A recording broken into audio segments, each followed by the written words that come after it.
Bumili ako ng clutch lining or clutch shoe at saka para sa MIUI 125.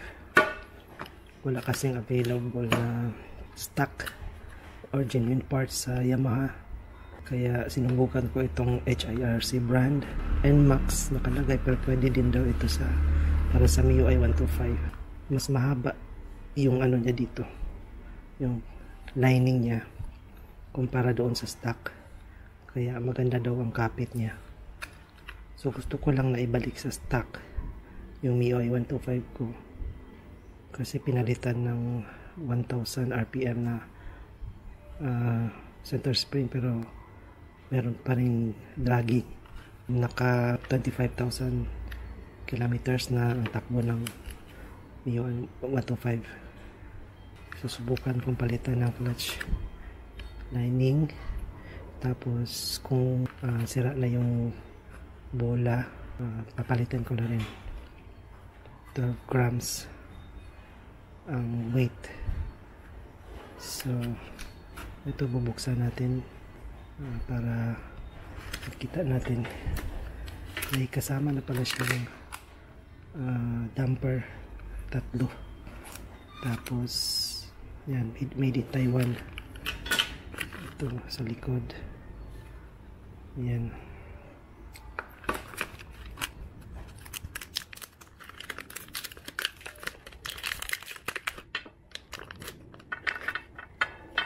So ang bili ko dito nasa around 800 sa Shopee.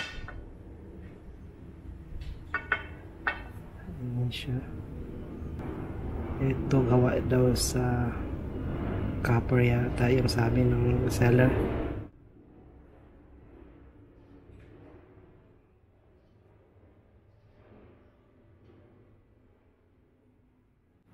Tapos may number siya dito, T5304. Yan, same lang dito. Ito iba, K5302. Tapos 11, hindi ko alam pa nung meaning ng mga numbers niya. 13, dalawang 1-3, isang 1-1.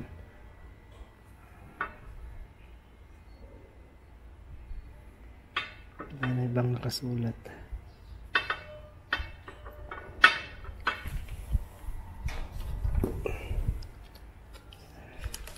Measurement niya ng nasa around 2.5 inches ang length ng lining niya. Nasa 1.75 inches or 4.5 centimeter. Ayan.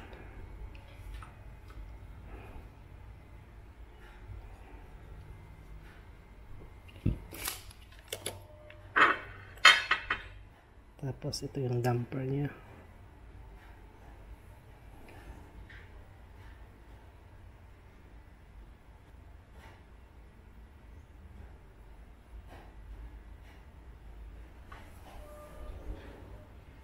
Yung ito dito yung nilalagay yung clutch spring.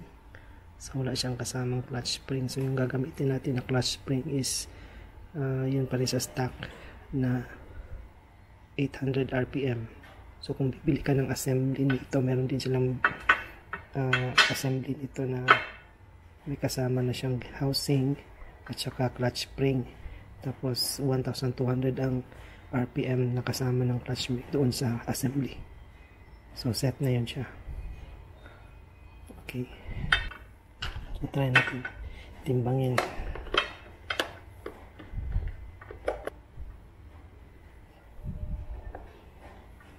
205 grams, 205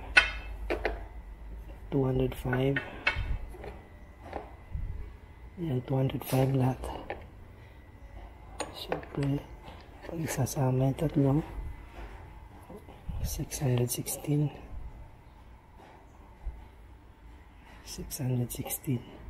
sama na natin din yung ano, damper, same pa rin.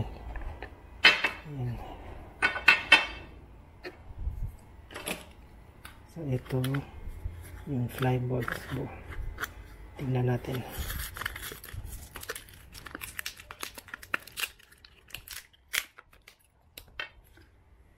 Yan, timbangin muna natin. 12 grams. Ito, syempre 12 grams pa din.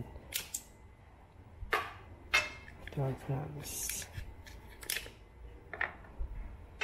Yan, 12. So 12 yan lahat.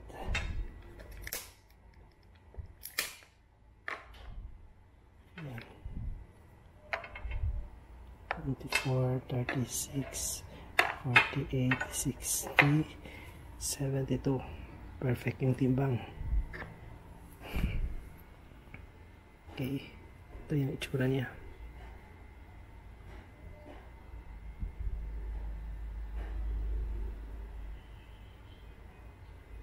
Nakalagay na HRRC 12 grams. Kita ba guys? Di ba siya blurry?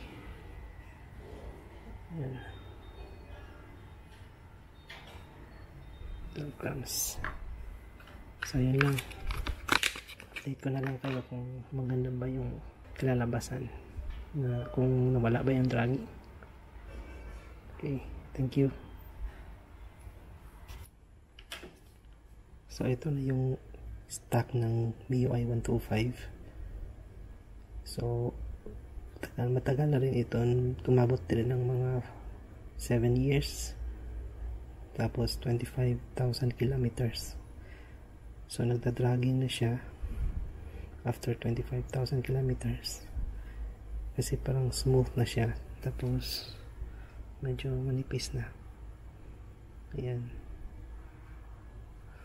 Tapos yung length ito ng lining niya is nasa around, parang nasa 2 inches lang siya guys.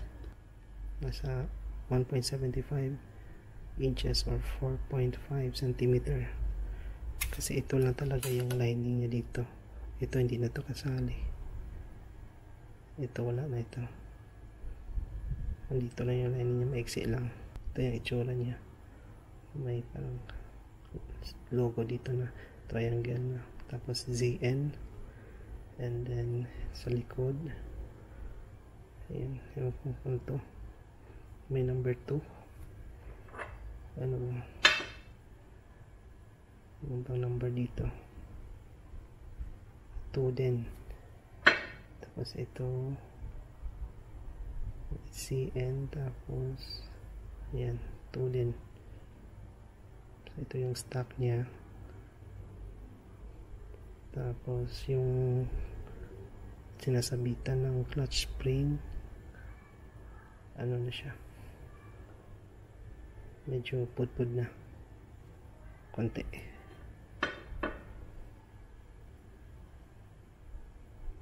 Yan.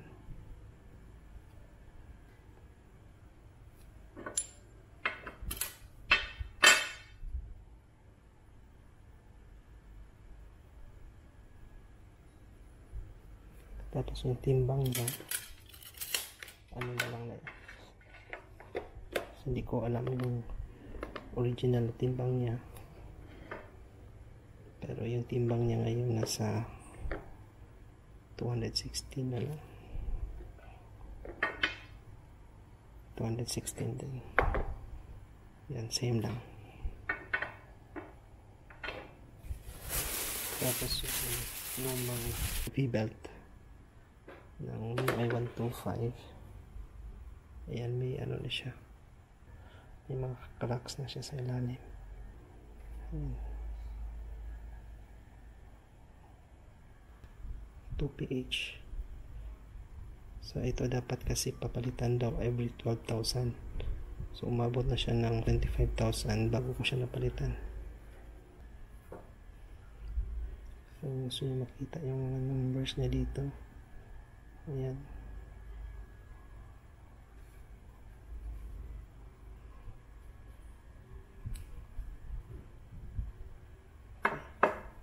So yun lang, thank you.